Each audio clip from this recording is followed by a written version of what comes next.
Liverpool will wait until summer for Marc Guehi, Schlotterbeck to be the Van Dijk replacement, and Ibrahima Konate looks like he could be on the way out of Liverpool with a pre-contract potentially in January with clubs that can speak to him. Obviously in January to get him for free next summer.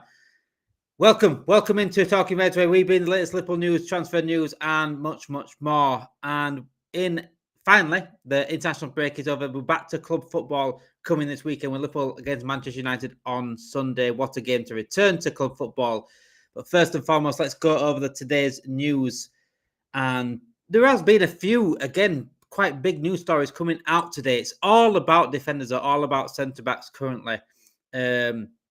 And the day that we celebrate 15 years of FSG, we're actually going to speak about FSG slightly as well, because having a lot of different revisionism on them at the moment with Liverpool fans. So, welcome in, guys. Make sure you do hit that like button and subscribe to the channel if you haven't done already, and get your comments in and your chat in as well, and your opinions in on today's news. Let's start off then with Marc Guehi.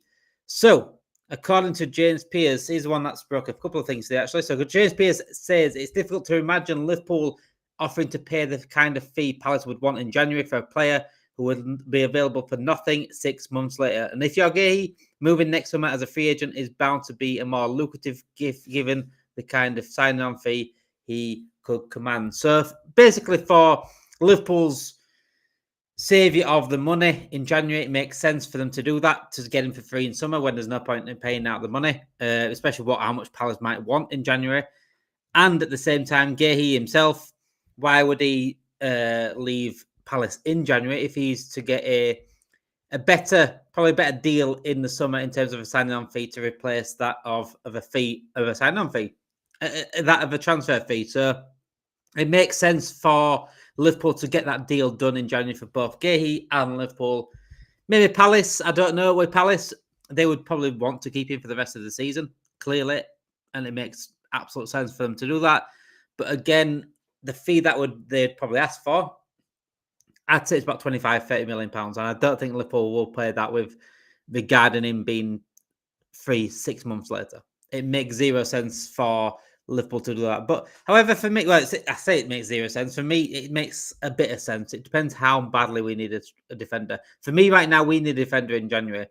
So if we're not going to get Guehi, and I'm not on the fence, but I'm sort of stab back and think I see both sides of this. I see why you would wait for Guehi, why it's pointing and paying a 30 million pound fee for a player when he's free in summer. But at the same time, I'm absolutely adamant, or I'm absolutely certain that we need a centre-back in January. And for me, if we can get Guehi, then I would be fully on that. I would be fully, try as hard as we can. If we can't get Guehi, please try get him. But if like a Schlotterbeck or an Upamecano becomes available as well, or Upamecano is going to be free in summer as well, so it's another one probably not there in January. But if we can get another centre-back in January and get Guehi in summer, then that's perfect for me. I've said that for a few nights now. Welcome in. Let me know your thoughts on that. Do you think we should pay up the money for Marc Guehi in January? And how much do you think would Palace want for Guehi in January? That's a question as well. I'd say about £30 million. They wanted £35 million.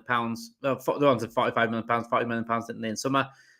I think I can't see them going less than 20.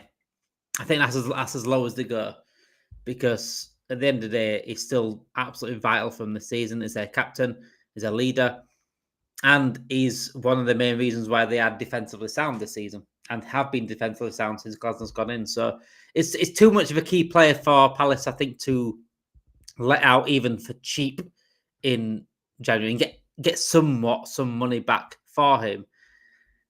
It's like you got to look at, if you're Palace, if you're Steve Parish, you're Glasnow, if you're looking at it like, what's the biggest, what do we do here? Do we want the £20 million or £25 million we might lose out on, which we can use that then in summer, or do we want to miss Marc Guehi for the next half a season? You've got to look at the both sides of the situation, and right now, I mean, they've got to look at the season. I think I'd want Liverpool to do that. I'd want Liverpool. If I was a Palace fan, I'd want them to keep Guehi for the rest of the season. But if Liverpool were to offer 30 million, say Liverpool to offer 30 million pounds up for Guehi, would Palace accept? That's a question. That is a question. That certainly is a question. But yeah, it's very interesting to see how Palace would go around that. If that were to happen, if Liverpool were to bid for 25 to 30 million pounds, which I can't see happening personally, but if that were to happen, then it would be interesting to see how Palace react to that. Because, like you said, like as just said there, I think Palace have got to go and ensure they've got him for the season for me. But yeah, I would personally go get a centre back regardless of whether it's Guhei or not. But I think we definitely need a centre back in the January window because Konate, we still don't know what's going on with Konate. I think we'll find out Friday morning, a bit more Konate, what that injury is, how long he could be out for. Same with Gravenberch as well. I think the Slot's press conference is going to be very, very telling regarding the injuries of Konate and Gravenberch specifically. So, but regarding Konate and Gomez specifically, those two cannot be relied on enough for me to justify not bringing a centre back in January. Hamza said, "Hey, big up Jamie," but I think you may have read the wrong channel there because Jamie is actually. I know Jamie is actually changed his name and he's changed his YouTube channel. It's not Talking Reds, by the way. I know Jamie personally, but it's not Talking Reds. I think he's I don't know why he's changed his name to this today in his YouTube channel. But I know Jamie has changed his YouTube channel name today. I think it's more Liverpool based now. But he's always been Liverpool based anyway. I'm surprised he hadn't changed it beforehand. But yeah, I know Jamie has thing, but. Big up, Hamza, anyway, in the chat. I know you got my name wrong, but big up in the chat anyway. Let's go on to the Schlotterbeck news. The Schlotterbeck news. So, David Lynch came out this morning saying Nico Schlotterbeck is definitely liked by Liverpool. And then Sport Build later on in the day came out with more exclusives on Schlotterbeck as well. Nico Schlotterbeck is currently hesitant about signing a new contract with Borussia Dortmund.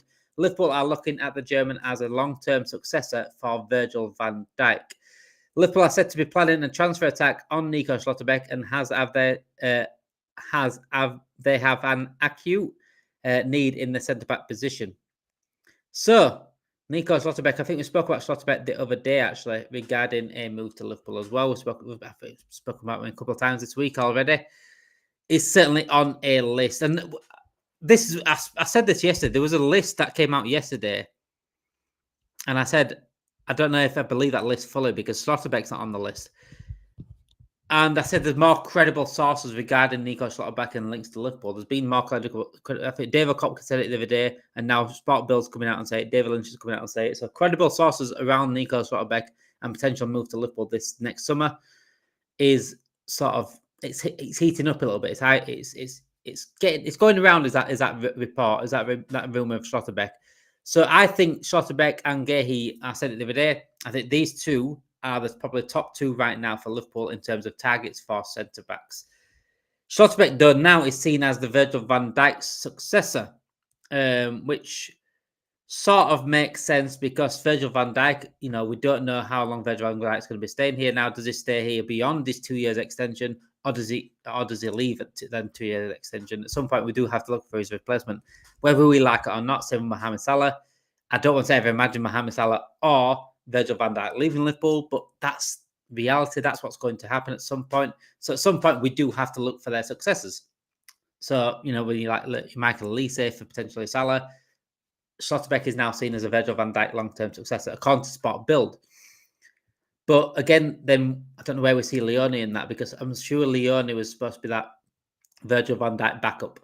Obviously, he's got injured this season, but he's still regarded as that high talent, one of the best in the world in terms of his position and age. And we're going to speak about that shortly because he's actually been nominated in the Golden Boy 2025. So, and some brilliant news for him for that. But it'd be interesting to see what we do going forward now because Gomez, his contract runs out at the end of next season. So if Konate goes in the summer, we could potentially need 2 or 3 centre-backs within the next, maybe even up to 4 centre-backs in the next 2 or 3 years. That, if you look at it right now, we wanted a centre-back in summer. So 1 centre-back down already. In terms of our plans this season, we wanted Guhei. So one centre-back down already. If Konate goes, that's 2 centre-backs needed. If Van Dijk and Gomez go next season, could be their last seasons, then that's another 2 centre-backs, potentially. So we could be needing over 4 centre-backs in the next 2-3 years. I think at least 3. At least 3. Because right now, if I'm honest, I think Konate is going to be going. And Guehi's, I think, still should come in for me. I'll be very surprised if Guehi didn't come in. And after that, we've still got to look at the Van Dijk replacement as well. And we still don't know how Leon is going to come back from his injury either. So it's not a good injury, but like I said the other day, Leon is young and he's got plenty of development on his hands. So he's got plenty of time on his hands to come back and come back strong as well. But yeah, Nico Schlotterbeck, guys, let me know in the chat what your thoughts are on that. Nico Schlotterbeck, is he the one for you for Virgil Van Dijk replacement? That's the question then. Him, Guhei, and Leone are top talents. Top talents. And I would be happy with Nico Schlotterbeck, and Guhei is coming in next summer. Next year. I want one in January, one in summer. I said that the other day. But one thing I do worry about slightly, and I've seen it this season, I think it's a big part of why we're struggling a little bit this season, is the fact that we are heavily relying on our centre-backs to be the ball-playing players. We're relying on them to control games from centre-back area. I don't like that personally. I'm more of a old-school guy. The midfielders are the best players on the pitch. The midfielders can control games. The midfield should control games. Okay, defenders can have their say, especially these days in the modern game. Centre backs are very, very ball playing. Centre backs, they're good with their feet. They're not just tacklers, not just defenders. They can attack as well. But having said that, that should just be a bonus. Having ball playing centre backs in teams now for me should be just bonuses. Your midfield still should be the ones controlling matches. That's how I see football. Midfielders are the most creative, the most all-rounded players. They're the ones they are the dictators. They are the ones that control matches. And if you win a game in midfield, you're likely to win the game. Midfield is the most important part of the pitch for me in terms of an actual game of football, 90 minutes of football. So I still see midfielders still being the controllers of a game. They are the main parts of the game. But the way football's going, well, I say football. I won't say football. I say certain coaches are going, and Arne Slot's one of them. Arne Slot seems to be going to that. Well, defenders are sort of controlling the pace of the games. Defenders are sort of controlling when we attack, when we don't attack. I don't like it, and this is why this season Konate has been found out on the ball. But that's what Konate is not that player. Konate is not a ball playing centre back. He's not a Guhei. He's not a Schlotterbeck. Is an old school, dual winning centre back, and that's what we should be paying them for. Yes, I understand. I love a ball playing centre back like a Van Dijk, like a Schlotterbeck, a Guhei, but we need someone that's a bit of a mix. I prefer an all-rounded defender. A Van Dijk is perfect. There's no flaws in Van Dijk. If he's going to be a ball playing centre back, make sure you can do his first thing first, and that's fucking defend. That's the first thing you need to look at in a defender. Can they defend? Centre back specifically. When I go back to right back, I mean, Trent was a nominal. Obviously, Trent had his defensive issues, but he offers so much going forward as well. And I don't think he's as bad as people make him out defensively, by the way. And what he offers going forward, Trent, is something that we look at now. We're missing now massively. But centre backs have to be able to defend first and foremost. If you're looking at how the ball playing centre back first, it's like going to keepers. This is why keepers sometimes don't work at clubs, because too many managers, too many coaches these days are so focused on their keepers being a ball playing keeper. You've got to make sure you pass it from the back. We've got to pass it from the back. Pep Guardiola plays this way. We've got to do this. We've got to do that. But if he's not fucking saving, if he's not saving shots, then I don't care what he can do with his feet. You know what I'm saying? I don't care how good he is at passing the ball. If he's not saving a shot, then why is he now net? Why are we buying him? And it's the same with centre-backs. If he can't defend, why are we buying him?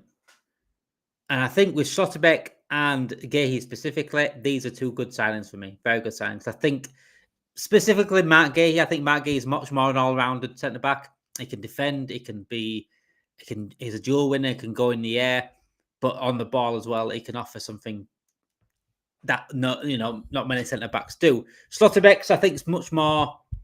I think he's a better passer potentially. I think he's more like a Virgil Van Dijk passer, Schlotterbeck, but I don't think he's as good as defending as Marc Guehi. But again, I think he's that level where I think is a good signing for Liverpool for me personally. So if it is two centre backs next summer and it is Marc Guehi and it is Nico Schlotterbeck, then I'm happy with that. But one needs to come in January and one needs to come in summer for me personally. But like I said, I can't see Guehi coming in January, as we've already spoken about already. James Pearce come out and said, we're not willing to pay that fee pretty much and what Palace might expect in January. So we're not willing to pay that. But it'd be interesting to see from then on, what do we do in January? Yes, if we can't get Guehi, do we go for someone else? That's the question I asked there. For me, I would. Absolutely. We can't really sit still personally. So going on from centre-backs potentially coming in to Ibrahima Konate. So JSP has also spoke about Ibrahima Konate as well. So the longer it drags on, the more likely it is that this will be Konate's final season at Liverpool. He could sign a pre-contract agreement with clubs overseas from January the 1st. And I've seen the tide changing, I've seen the tide changing. It's always been confident of keeping Konate. The noise from the club has always been like, yes, we're quite confident Konate will sign, hopefully. And it's all changed from like, yeah, we're hoping Konate signs. Now it's all like, now the word from JSP is that he could sign a pre-contract agreement with a club overseas. So no one from the Premier League obviously could sign from Real Madrid, he could sign for PSG, he could sign for Bayern Munich, he could sign for anyone like that in January for a pre-contract. That's not good. That's not good because that pretty much tells me that the mood is changing, that the tide is changing, and that Konate is looking likely that he's going to leave Liverpool. That's what it's telling me. That's what it's telling me, and that's the moment when it sort of confirms a little bit early confirmation of what is going on here. When the noise around Liverpool changes, and JSP is close to Liverpool, that noise has changed there. The longer it drags on, the more likely this will be Konate's final season at Liverpool, and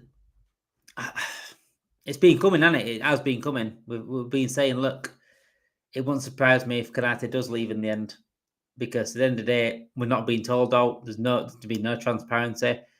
I've said it all the time. If Konate wants to leave, then fair enough. Absolutely, he can absolutely leave.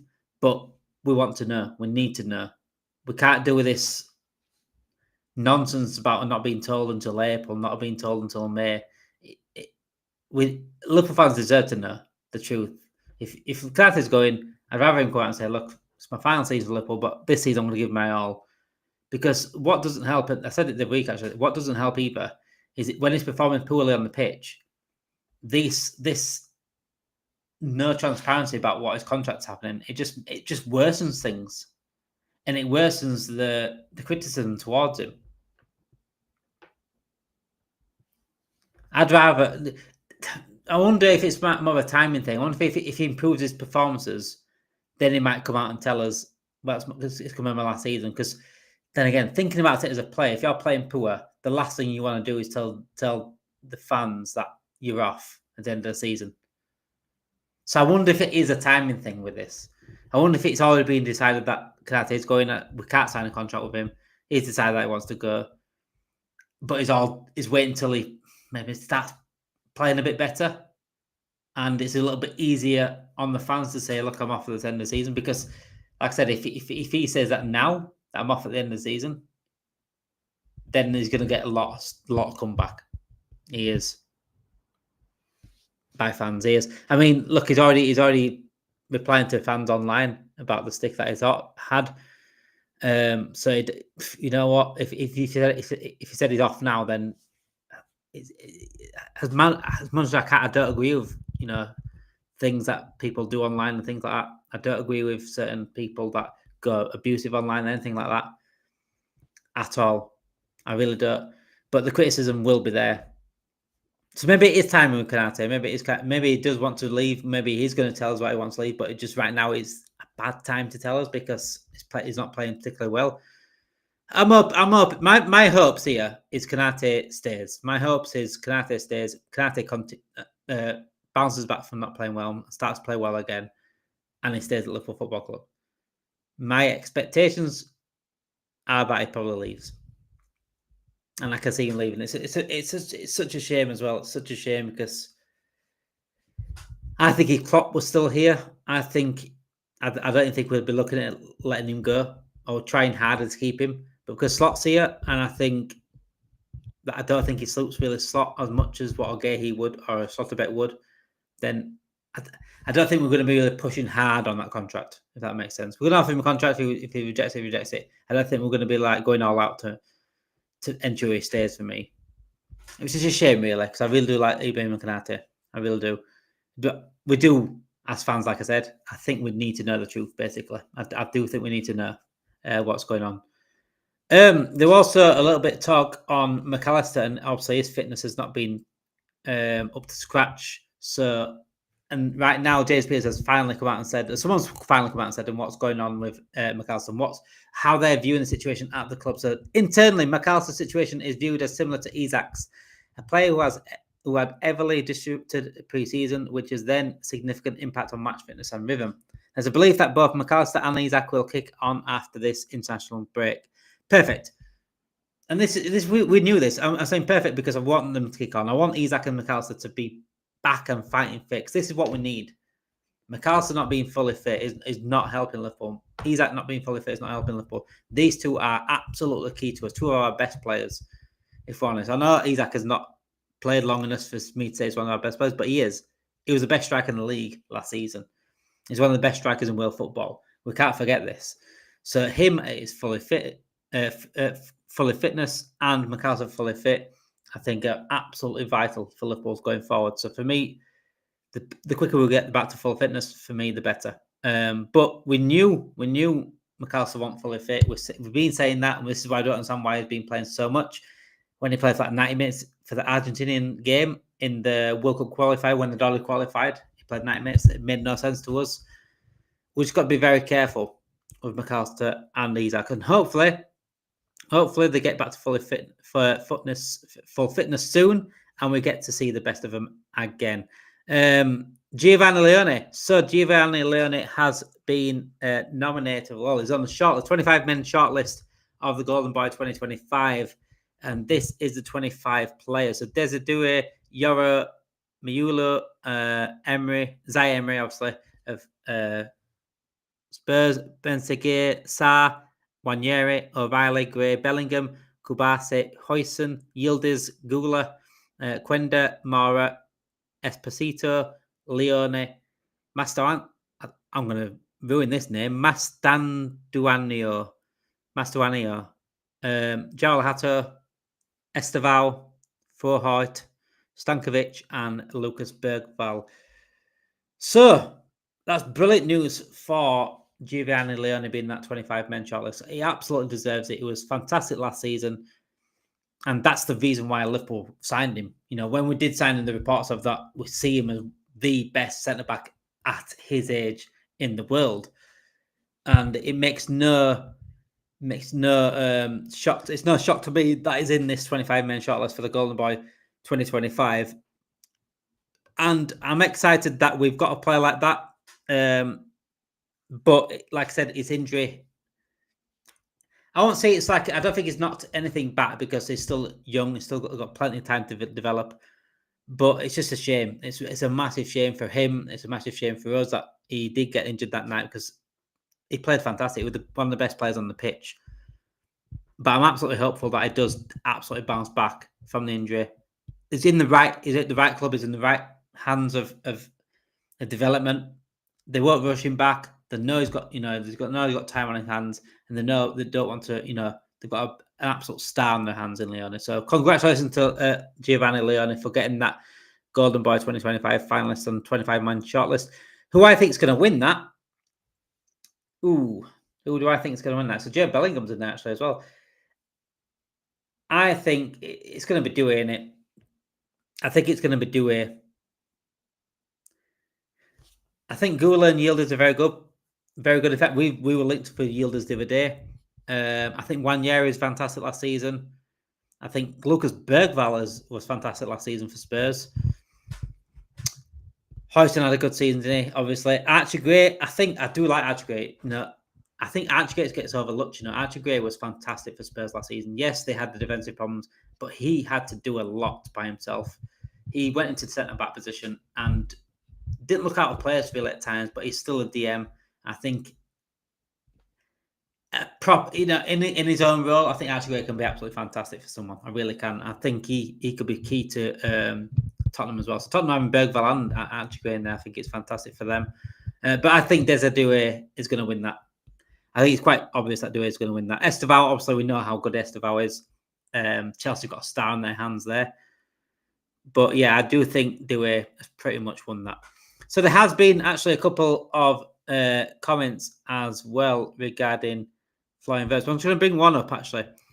David Raum, who is player for Germany, has spoken about Florian Wirtz.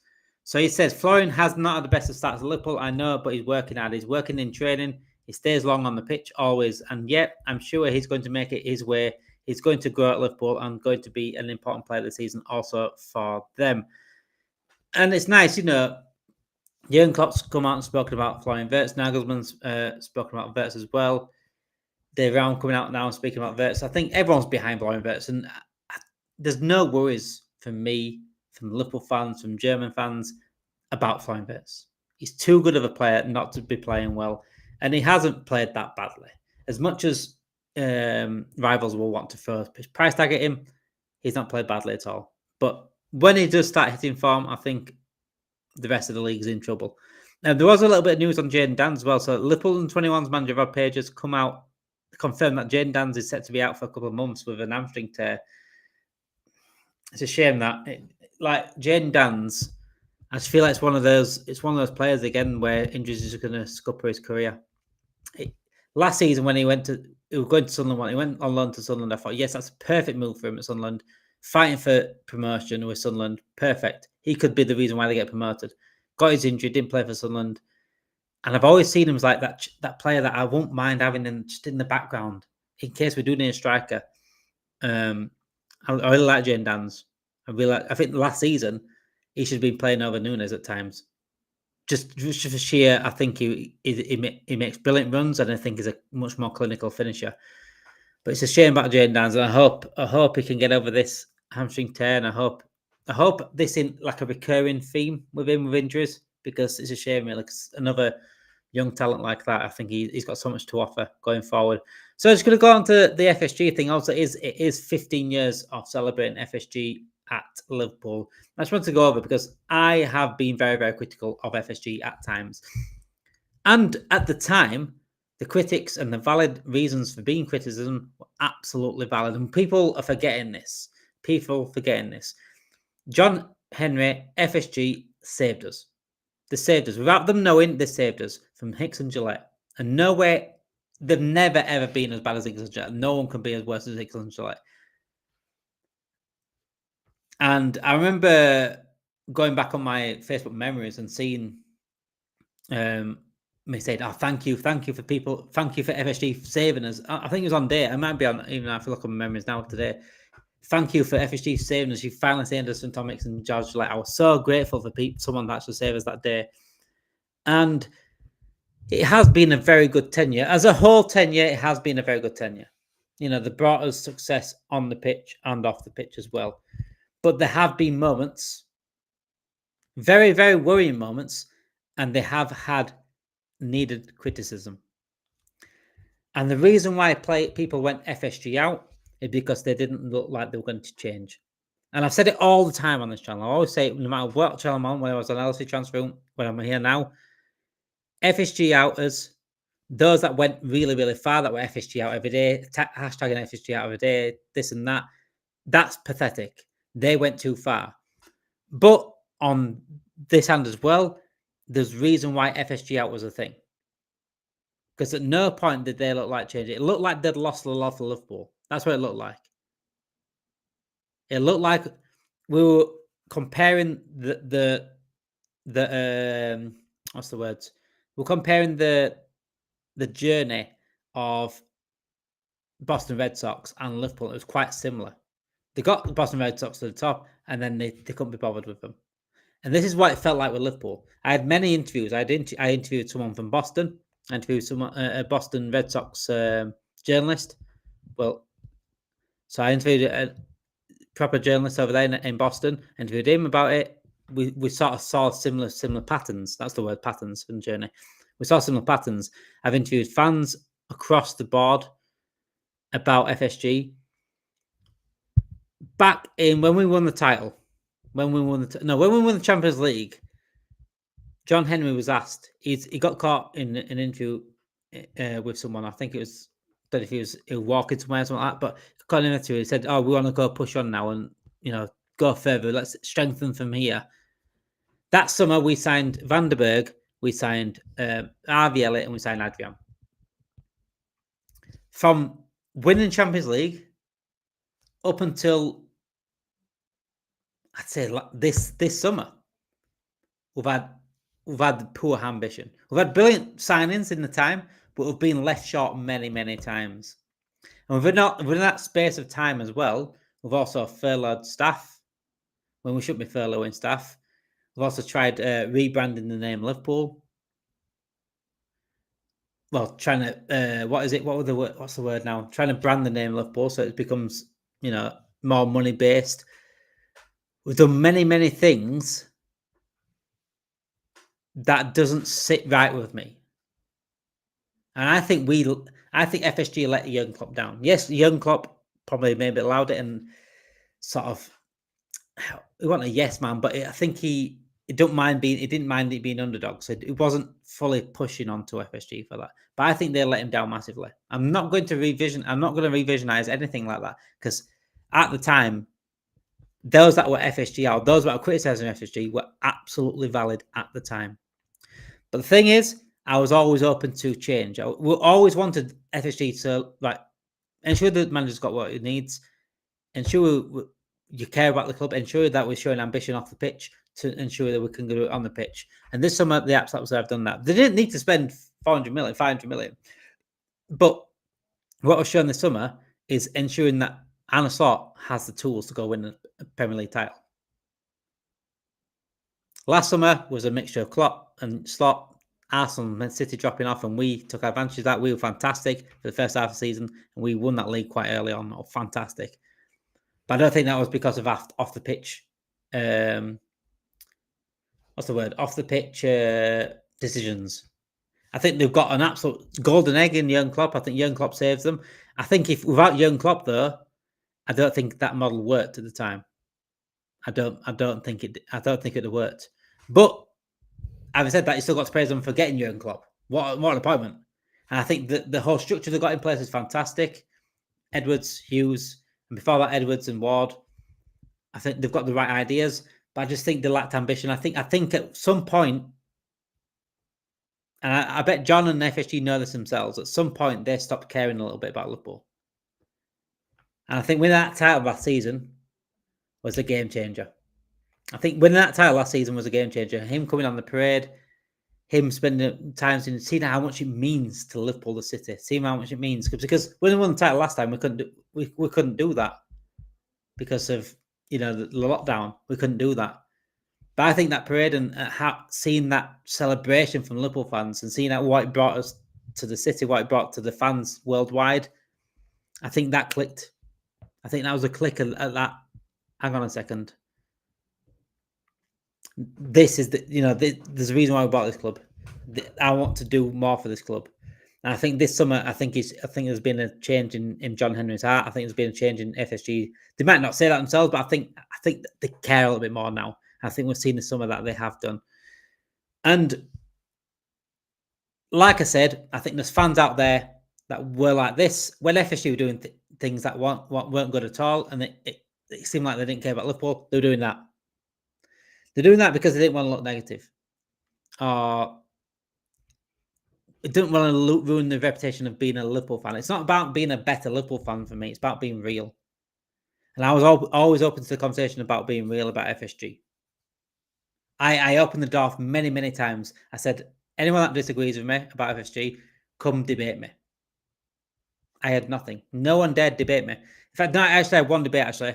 I had a good debate, and that is very, very good, very, very good friend. I had one with... who did I have it with now? Can't think who I had it with. I had it on Ryan's channel. Ryan, who does it here sometimes. I had it on his channel, but I can't think who I did it with now. It was... Who did I have a debate with? Definitely had a debate with someone about it all. I can't think who I had a debate with now, but I did have a debate with someone about FSG, and they were obviously FSG in. I was at the time FSG out. I'll admit it. It took me a long time to get there as well. Like I was like, do I? I kept giving chance after chance after chance, but they didn't look like they were going to change their mind. Ian Young, that's it. I knew it was Ian. That's it. Ian Young. So he does things for Redmen TV at times. I think he's back on him this season as well. So Ian Young, very, very good guy. Very good guy.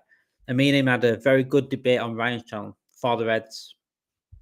And he was FSG and I was FSG. And we both listened to each other. It was a very, very intriguing conversation. He understood where I was coming from. I understood where we were coming from. And we sort of agreed like maybe FSG, rather than being FSG out, maybe just FSG needs to change. I think that's the conclusion that people thought that came to. Most, those that are FSG out, that have FSG out as their like profile pictures and things like that, they'll never change. They've got agendas and narratives. I don't know if they do it for clicks or whatever. But those that normalize people that were FSG out, like me, for example, Coppish, Callum Sanderson, Callum on Coppish, and a few of them on Coppish were saying the same thing. We just want FSG to change more than anything. I'd rather FSG change than FSG go out and try a new ownership. That's what I've always said. I've always wanted them to change, and this summer it seems like they have done. So right now, FSG deserve the flowers and have done for the 15 years as a whole, through the bad times and the good times. Yes, they've let us down massively at times, and I'll always call that out. And if they do it again in the next 5, 15, 10, 15 years, if they're still here, I'll still call it out. But they are brilliant owners, and they have been good owners. And right now, I don't want any other owners. But John Henry, once he gets that money coming in, maybe he's building up to a point where he gets the biggest value he can get to, and then sell him on. But if John Henry and FSG were to leave tomorrow, I'd be saying thank you. I'm saying you pissed me off at times, but thank you. That's what I'd be saying, because they have turned us into the club that we always are, or always should have been. But I think if they just cared a little bit more at that time, in those few years, I think we'd have won more titles. And I think, yeah, it is annoying, but I just wish people didn't have revisionism. Fans were honest about their opinions. And this is why divides are created, because no one really listened to conversations. No one really had the conversations. But yeah. Anyway, thank you everyone for watching tonight. Make sure you do hit that like button and subscribe to the channel if you haven't done already. And thank you. Yeah, thank you for watching. Hope you have a great day tonight, guys. Hope you have a great day tomorrow. And I'll speak to you all tomorrow night at 7 o'clock. Hopefully for maybe, I think it's a preview tomorrow night, actually. Yeah, so Thursday tomorrow. So Thursday daytime might be a My Night preview, myself and Kojo, My Night fan. So that'll be out sometime tomorrow, live. So you'll know about it. If you get your notification bells on, it'll tell you when the preview out for My Night game. And then Friday it'll be me and Enz, I think. Enz is back.